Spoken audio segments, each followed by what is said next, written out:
Здравствуйте, на телеканале БСТ. Время подвести итоги недели. В студии Элина Насырова. И вначале коротко о ключевых событиях. Склоняем головы перед их бессмертным подвигом. Память сильнее времени. Шли в бой за Родину, старались никто не отступать, любой ценой одержать победу.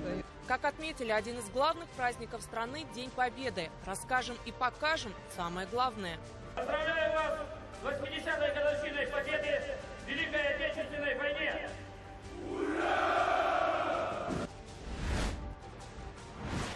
Впервые за 3 года лица героев снова в строю. Вечная слава героям, павшим в боях за свободу и независимость нашей Родины. Акция «Бессмертный полк» вновь прошла по всей республике. В рядах героев новые портреты. Погиб отсутший в Курской области. Спасал людей, спасал наших бойцов. Схватка со смертью. Повреждение лица, в том числе дефект тканей, множественные укушенные раны бедер. Очередной случай нападения медведя на человека. В чем причина агрессии и как выжить при встрече с дикими животными? Надо ходить, хотя бы свистеть, петь, чтобы медведь заранее знал, что человек идет. Финита ля комедия.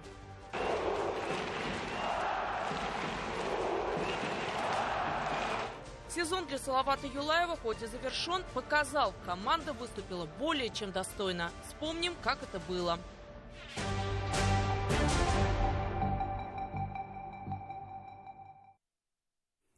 Праздник со слезами на глазах. По всей стране и далеко за ее пределами наши сограждане с размахом отметили День Победы. Даже несмотря на угрозы Запада и киевского режима, благодарные потомки героев Великой Отечественной войны отдали дань памяти фронтовикам во всех городах и населенных пунктах России. В Уфе главные торжества состоялись на площади перед Горсоветом. Посмотреть парад приехали тысячи людей, а почетными гостями мероприятия стали ветераны и дети войны, жители блокадного Ленинграда, герои России и участники специальной военной операции. С праздником всех собравшихся с трибуны поздравил глава Башкортостана. Самые яркие моменты в репортаже нашего корреспондента Азат Садреева. Торжественные мероприятия, посвященные 80-летию Победы в Великой Отечественной войне, начались с возложения цветов к военным мемориалам и обелискам. Глава Башкортостана вместе с горожанами, ветеранами и участниками СВО почтили память героев в Парке Победы, возложив венок к вечному огню. В цветах 9 мая утопал и памятник защитников Отечества и генерала Минигали Шаймуратова на Советской площади, после чего на проспекте Октября стартовал военный парад. На площади государственный флаг Российской Федерации. Под музыку песни «Священная война», написанной еще в годы Великой Отечественной, знаменная группа появляется перед трибунами. Флаги в руках лучших кадетов республики, которые месяцами доводили каждый свой шаг до идеала. Товарищ полковник, войска Уфимского гарнизона для парада во знаменование 80-й годовщины Победы в Великой Отечественной войне построены. Командующий парадом полковник Латыпов. Парад принял военный комиссар Башкортостана, начальник Уфимского территориального гарнизона Михаил Блажевич. Полковник лично поприветствовал каждый расчет. Поздравляю вас с 80-й годовщиной Победы в Великой Отечественной войне! Ура!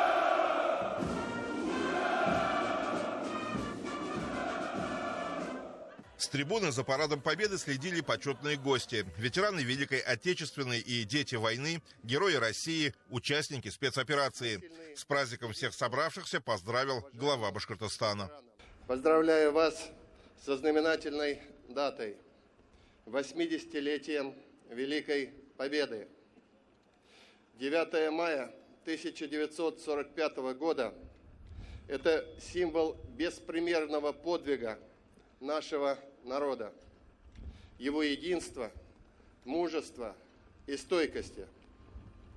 Мы отдаем сегодня земной поклон уважаемым ветеранам. Ваши ратные подвиги на фронте, доблестный труд в тылу – достойный пример для нас и будущих поколений. Мы помним всех героев, отдавших жизнь за наше Отечество. Склоняем головы перед их бессмертным подвигом.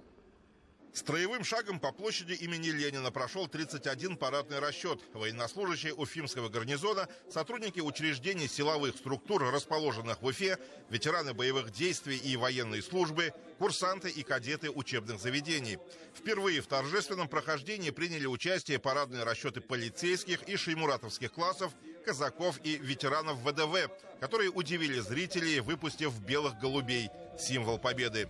Со знаменем мотострелкового полка «Башкортостан» промаршировали участники спецоперации, отдав честь ветеранам Великой Отечественной, многим из которых уже за 100 лет.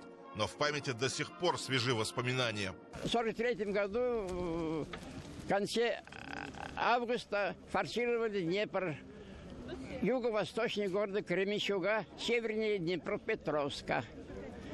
Но до форсирования Днепра мы брали еще город Харьков. Вот сейчас там за Харьков бои идут, пока еще не могут взять. Ну, возьмут. Какой ценой далась победа и за счет чего удалось разбить врага, даже спустя 80 лет помнят дети войны. За счет любви к своей родине. Любили свою родину. В то время правительство было, Сталин был, шли в бой за родину, за Сталина. Все.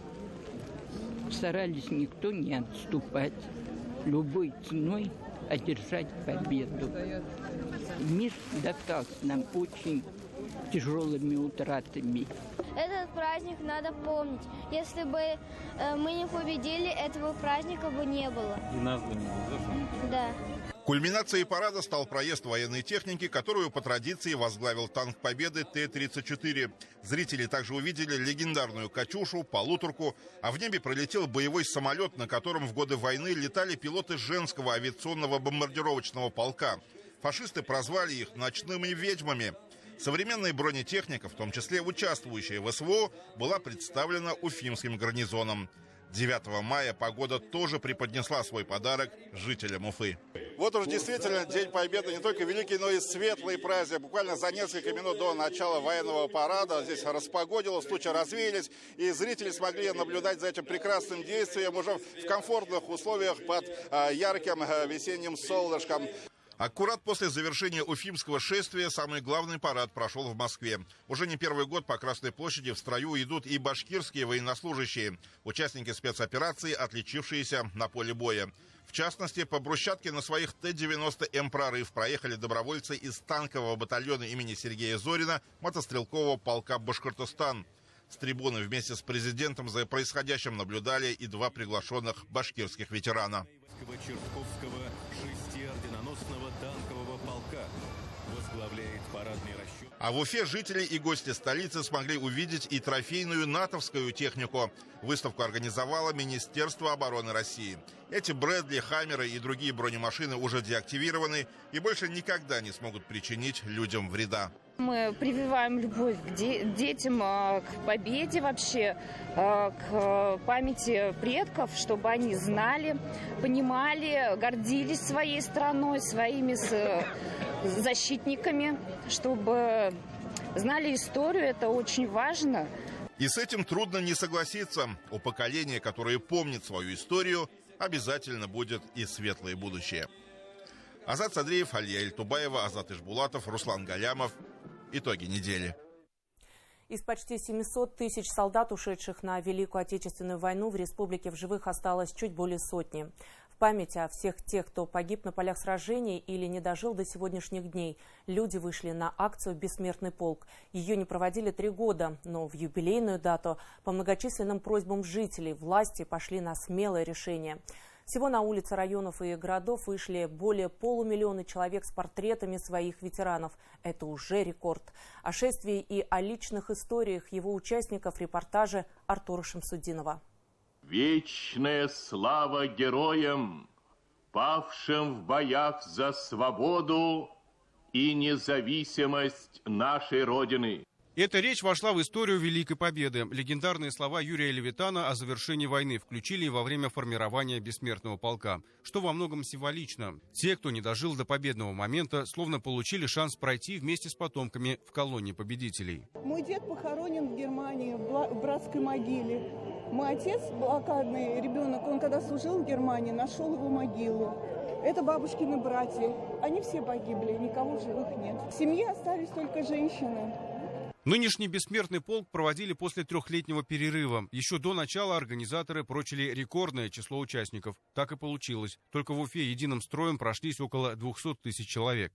Первый мой прадед, Зарубин Виктор Герасимович, служил шофером в войсках ШВО, участвовал в Керченской операции, пропал без вести в 1941 году. Второй прадед по материнской линии, Ведяпин Николай Иванович, начинал в кавалерии, был контужен. Против танков на лошади с шашкой воевал. Было дело. А это Мазилкина Вера Ивановна. Моя бабушка, 18 лет, записалась добровольно, молодой девушкой, зенитчицы. Из Башкортостана на войну ушли более 700 000 человек. Около половины из них остались на полях сражений. Бойцы бились на всех фронтах. 278 солдат удостоены звания Героев Советского Союза. 47 – полные кавалеры Ордена Славы. Стандартный вариант участия в акции – это распечатать фотографию своего ветерана в формате А3 или А4 и установить на специальном штендере. Но организаторы допускали и другие форматы. К примеру, можно было просто держать телефон, либо заказать вот такой вот значок с портретом своего ветерана, как в моем случае, и также пройти в общей колонии.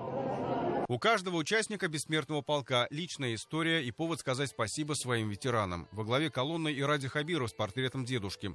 Он прошел всю войну, получил тяжелые ранения и с победой вернулся домой. Деда портрет Борела Тепловича.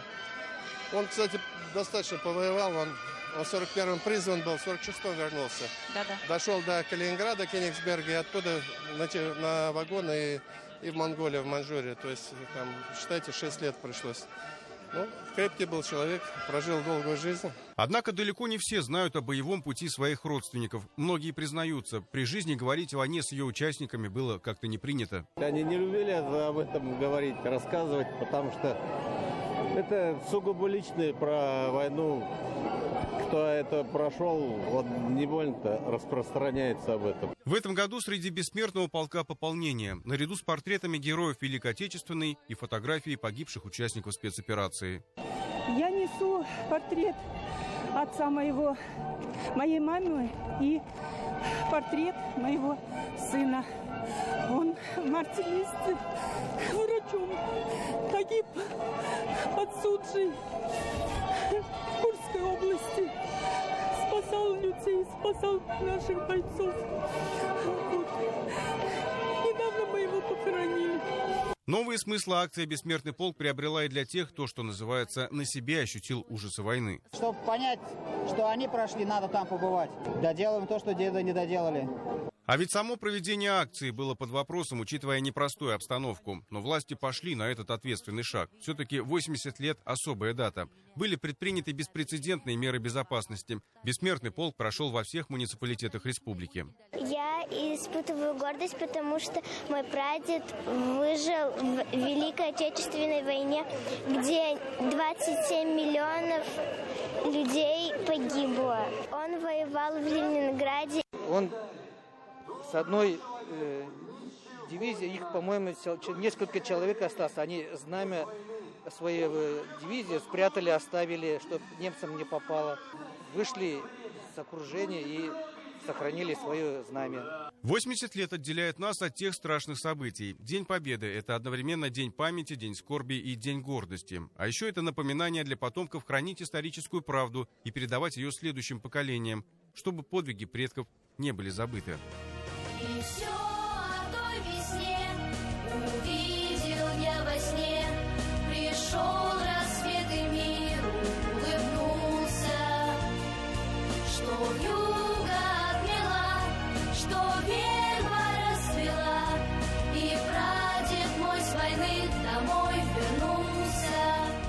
Артур Шамсудинов, Анастасия Ильчебаева, Роберт Давлетбердин и Вадим Исламов. Итоги недели. В разных уголках республики готовились к проведению одного из самых долгожданных праздников в стране. В Чекмагуше зажгли вечный огонь. В Давлеканово дети провели военно-патриотическую реконструкцию Парада Победы 1945 года. В Илишевском районе открыли бюст Героя Советского Союза. В стороне от празднования не остался ни один муниципалитет республики. Что неудивительно, почти каждая семья хранит память о своем герое, который боролся за мирное небо 8 десятилетий назад. Сюжет Динарты Масхановой. Во имя всех живых и павших героев войны, во имя подвига и во имя жизни. Момент, который объединил сразу 80 регионов страны, крупные города или небольшие райцентры, каждый населенный пункт внес свой вклад в дело Великой Победы. И эта символическая акция «Храним огонь Победы» – возможность сказать спасибо фронтовикам. Мой прадедушка Мустафин Амин Мубаракович был награжден орденом за отвагу. Зажжение огня – это память о своих прадедушках, которые воевали за нашу страну. Одной из тех, кому выпала честь зажечь вечный огонь, стала дочь единственного в Чекмагушевском районе полного кавалера Ордена Славы Шейхелислама Салихова. Его имя увековечено на бюсте в этом же парке. Слезы наворачиваются в глазах, потому что столько они воевали, сколько эту землю они проходили. И вот сегодня мы празднуем 80-летие. Это благодаря им мы вот так стоим. А вот в соседнем Илишевском районе почтили память Героя Советского Союза Анвара Абдуллина. В селе Дюмеево в честь него открыли бюст. Он прошел всю войну. Участвовал в операциях в составе Карельского, Сталинградского, Западного и Третьего Белорусского фронтов. Имел 4 ранения, был контужен. И поэтому такой настоящий фронтовик. В Стерлитамаке жители вернули в мае 1945 года. По центральной улице города проехал поезд Победы, из дверей которого развивалось знамя Победы. Так наши прадеды везли благую весть. Фашистская Германия разгромлена. Встречали их женщины, которые дождались героев домой.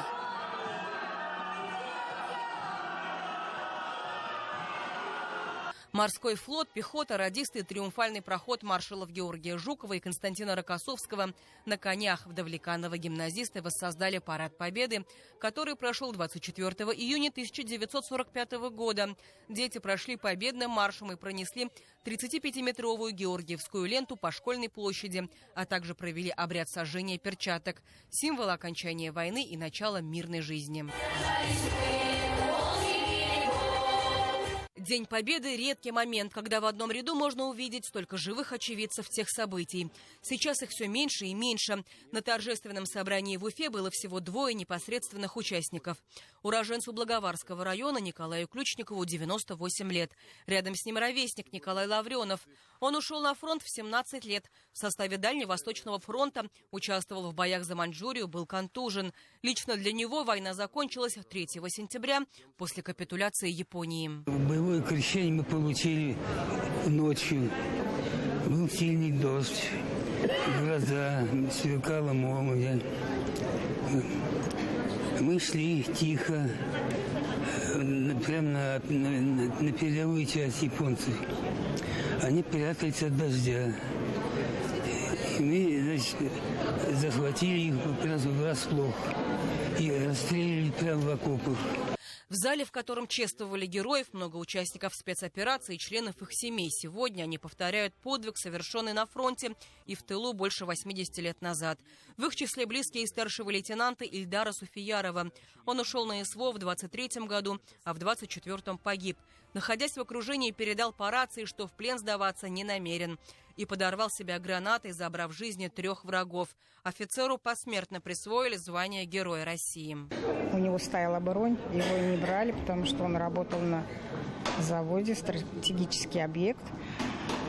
И уже с 3-й попытки, наверное, только его взяли. Он не мог остаться в стороне, когда Родина была в опасности. Сохранить имена и подвиги получится только если помнить самим и рассказывать о славных героях потомкам.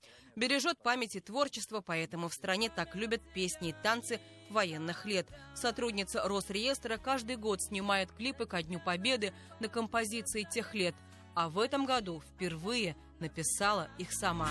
Врагу не дадим мы прорваться, мы только идем алга. Динара Таймасханова, Залифа Бекташева. Итоги недели. Ну а теперь к другим темам. Очередное нападение медведя на человека произошло в начале недели. На этот раз в Абзелиловском районе.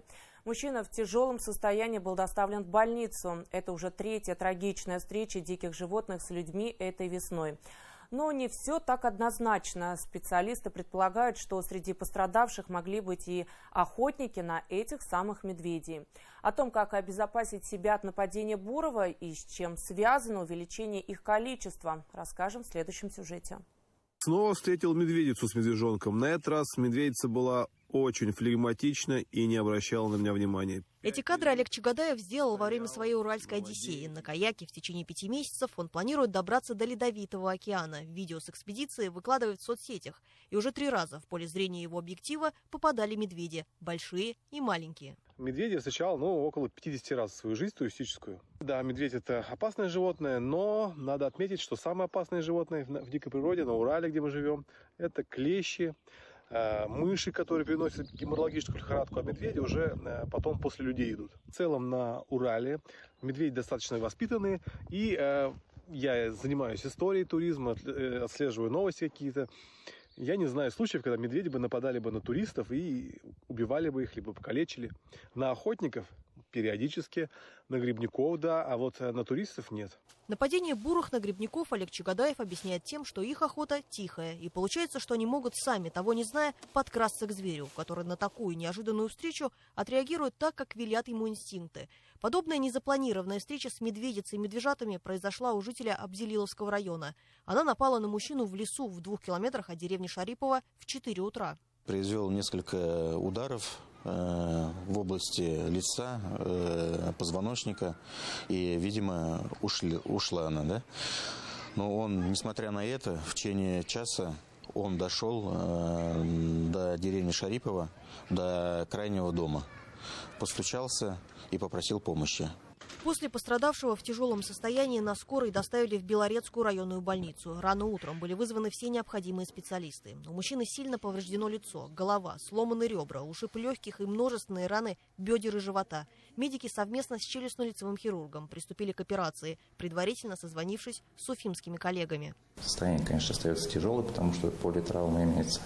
И да, он выходит на сознание, но мы медикаментозно его погружаем в сон, чтобы и психически, и болевую импульсацию уменьшить. Вот сейчас пока идет борьба с воспалением, проводим перевязки, и из шока он потихонечку выходит. Жители деревни, недалеко от которой произошла трагическая встреча, попросили лишний раз не заходить в лес и соблюдать элементарные правила безопасности. Если есть такая острая необходимость, надо ходить, хотя бы свистеть, петь, чтобы медведь заранее знал, что человек идет, чтобы внезапно на медведя не наткнуться. Вот это основной момент. Медведь, он умный, он не тронет человека. Вот в основном из-за детенышей он людей калечит. Этой весной зафиксировано уже 3 нападения медведей на людей. Во всех случаях, говорят специалисты, мужчины передвигались поодиночке, тихо, не обозначая свое присутствие. Но популяция бурых и вправду растет. В прошлом году в республике специалисты зафиксировали самую высокую численность за всю историю наблюдений – 2600 особей. Один из факторов, говорят эксперты, это исчезновение промысловой охоты. Звери добывать уже невыгодно, сложно и дорого. Да и не каждый на это способен. А сейчас, во-первых, таких и нету уже, не осталось практически таких, скажем так, профессионалов, потому что охота на медведя – это все-таки как высший пилотаж, не все это могут этим заниматься. Это первый момент очень важный. А второй момент – это проблема, которая в законодательстве в самом. Значит, соответственно, раньше, если можно было зимой охотиться, сейчас зимой охотиться нельзя. То есть охота на медведя – это очень такое дорогое и такое неэкономически невыгодное занятие, которым кто-то будет заниматься. По поручению премьер-министра республики дано поручение Минфину выделить денежные средства для премирования охотников, которые добывают медведей, волков, лисиц.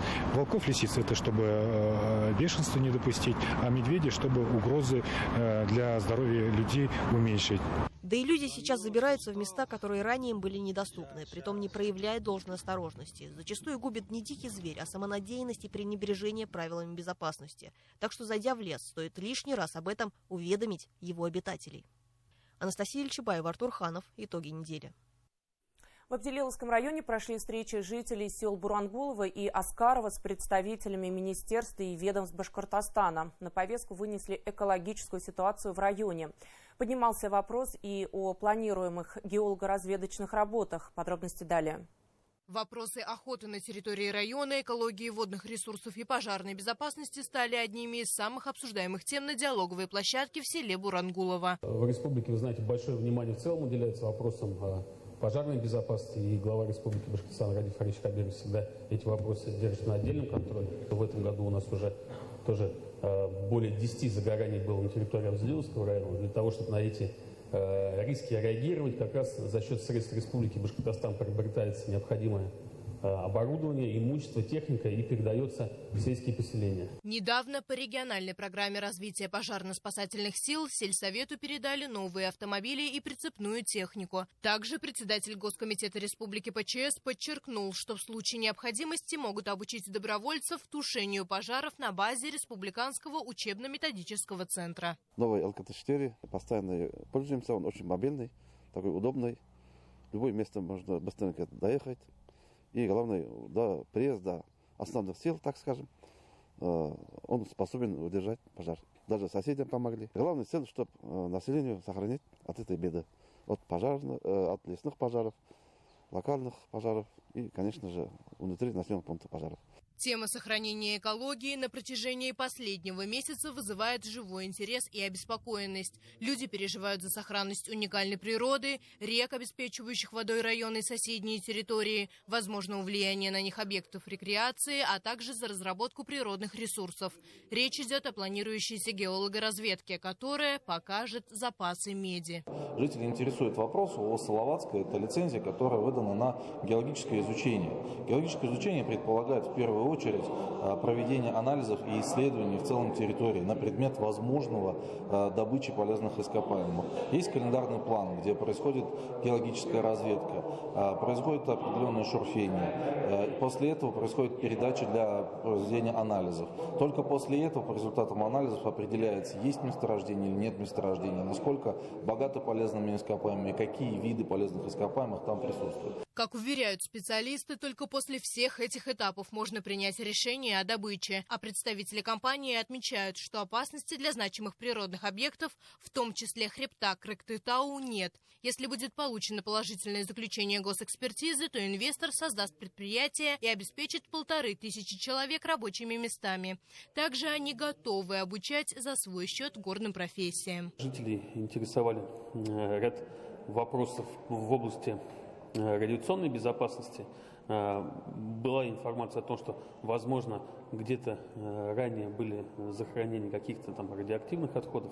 Мы соответствующую работу провели по исследованиям с использованием специального оборудования, и также этой информацией с жителями поделились и договорились о постоянном диалоге.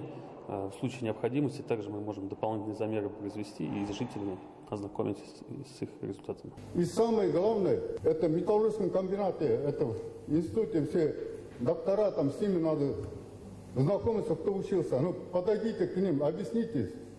Металлург тоже питается малой водой, малым кизелем. Это очень сложный вопрос. Люди открыто выразили свои тревоги. На встрече в Бурангулово с сотней жителей состоялся конструктивный диалог. В Аскарово приехали 80 человек, в основном из Магнитогорска. Разговор получился более острым. Абдилиловцы в том числе призывали односельчан не забывать о природе и самим. Вот вы здесь сегодня собрались, да, обсуждаете тему экология. Вот подумайте, вот приехали с министерства, да? А почему вы именно сегодня об этом задумались, об экологии? Я вот в деревне Алталды, у нас тоже озеро есть, островное называется. Круглый год, каждый год, по 5000 машин там за год собираются. Но у большинства сформированы эко-привычки. Сельчане регулярно занимаются уборкой обочин дорог, где скапливается мусор от проезжающих машин, высаживают деревья и очищают берег реки Большой Кизил от отдыхающих, которые оставляют за собой мусор. На неделе активисты, депутаты районного совета, сельских поселений, общественные объединения и волонтеры вышли привести территорию в порядок. У нас всегда чисто. Я вот своей волонтерской группой, командой «Хорошие люди» объявила. Вышли совместно администрацией «Боевое братство» и военно-патриотическим спортивным центром для очистки кизилки нашей. У нас Башкирия, Апрелийский район, очень дружная, очень красивые места, и народ очень чисто живет. Так, эксперты отмечают, что геологоразведка и разработка месторождений допустима, так как это не особо охраняемая территория. Работу планируют вести в соответствии с самыми высокими экологическими нормами. При этом инвесторы намерены вкладываться в развитие муниципалитета. Подобные разъяснительные мероприятия пройдут по всему району. Прощание с народным мэром. В Уфе проводили в последний путь бывшего градоначальника башкирской столицы, депутата Госдумы России Павла Качкаева, который скоропостижно скончался в минувший понедельник. Панихиду, которая прошла в здании Госсобрания, посетил глава Башкортостана Ради Хабиров, члены правительства и депутаты всех уровней, а также жители Уфы, которые запомнили Павла Рюриковича грамотным и справедливым управленцем. Свою многолетнюю трудовую деятельность чиновник посвятил служению уфимцам и жителям республики. При нем столица преобразилась. Были построены многие социальные и спортивные объекты. Мне кажется, главной его заслугой и главным итогом его жизненного пути это была любовь людей. Такая простая народная любовь. А когда вот он начал работать в Государственной Думе, мы все здесь знали, что у нас в Думе есть очень авторитетный, очень компетентный человек, который будет отстаивать интересы жителей, интересы республики. Павел Качкаев возглавлял администрацию Уфы с 2003 по 2011 годы. В этот период в столице реализовали масштабные проекты по развитию города, провели большую работу по подготовке к празднованию 450-летия добровольного вхождения Башкортостана в состав России. Уже после в Госдуме он курировал одну из самых сложных сфер – ЖКХ. Люди приходили с квитанциями, просили объяснить те или иные начисления. Зачастую результатом таких встреч становились изменения в законодательстве, которые инициировал народный избранник. Народным мэром его запомнили и жители Уфы. Сделал неоценимую работу в отношении благоустройства, в отношении новых объектов и в отношении общения с людьми. Он умел общаться с людьми. Он умел ценить людей. К нему подойдешь в кабинет, как к простому человеку. Он тебя усадит, все спросит, как дела, как что. В общем, сейчас прямо то. Я всю ночь плакала и сам так жалела. Очень жалко, что такой человек ушел от нас.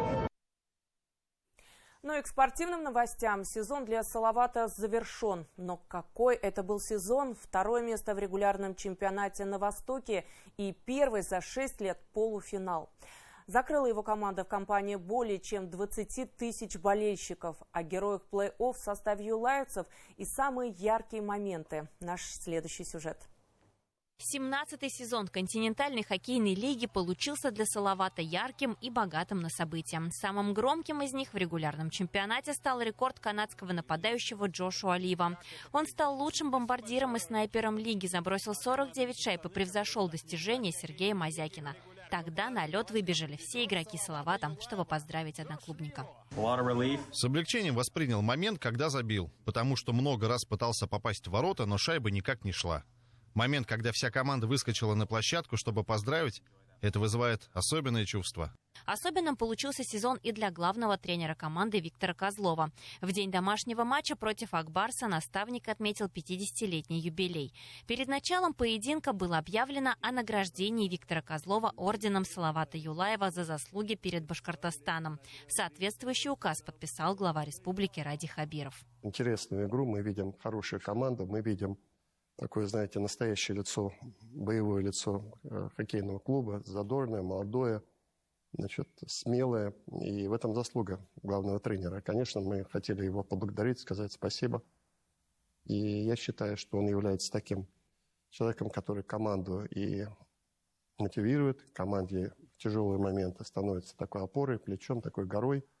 Вот за все эти качества мы хотели поблагодарить. И, конечно, он достоин самых высших похвал и самой высшей награды республики. Уфимской команде удалось завершить регулярку на 2-м месте. На Востоке юлаевцы пропустили вперед только Челябинский «Трактор». Первым соперником Салавата в плей-офф стала Новосибирская «Сибирь». Для выхода в следующий раунд уфимцам понадобилось 7 матчей. Причем ни разу юлаевцы не позволили сопернику повести в счете в серии. Как говорится, да, ребят, я бы этого не достиг без вас.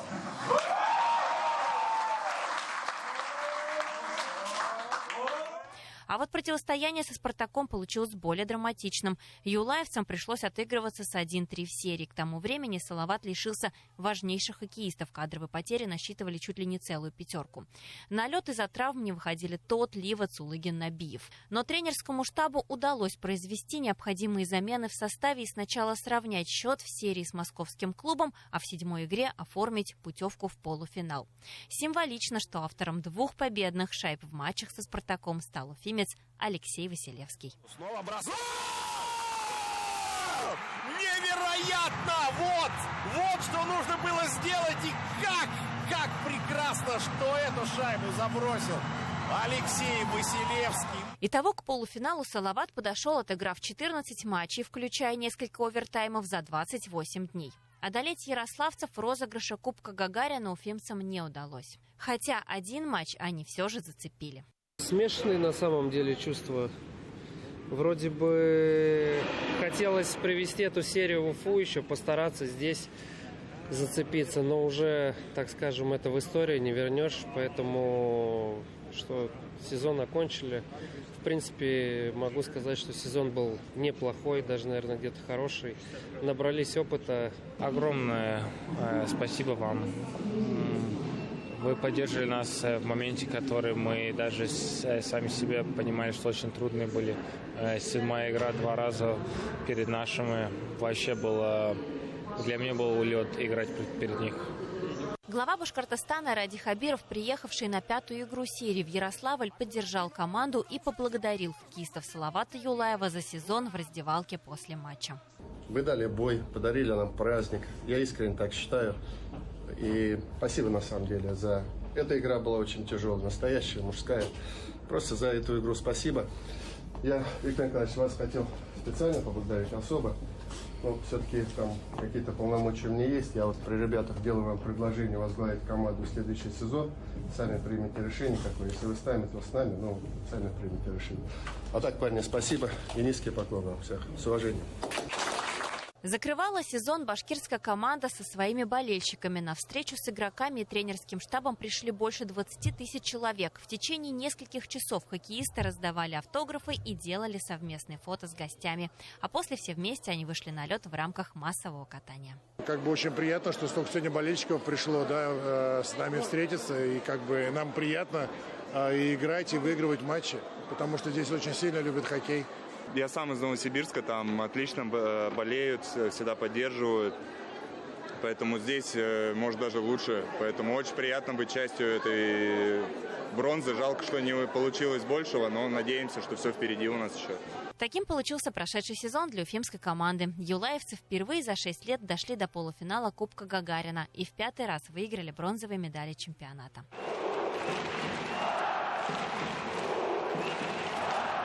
Юлия Пашина, Артур Курбанов, Булат Садриев. Итоги недели. Такой под знаменем 80-летия Великой Победы прошла уходящая неделя. Праздник, конечно же, условность. Помнить мы должны не только 9 мая, а всегда. Так и будет. Ну а я с вами прощаюсь. Мы, как обычно, увидимся на следующей неделе. Не пропустите сразу после нас очередной выпуск программы «Республика Лайф». До свидания.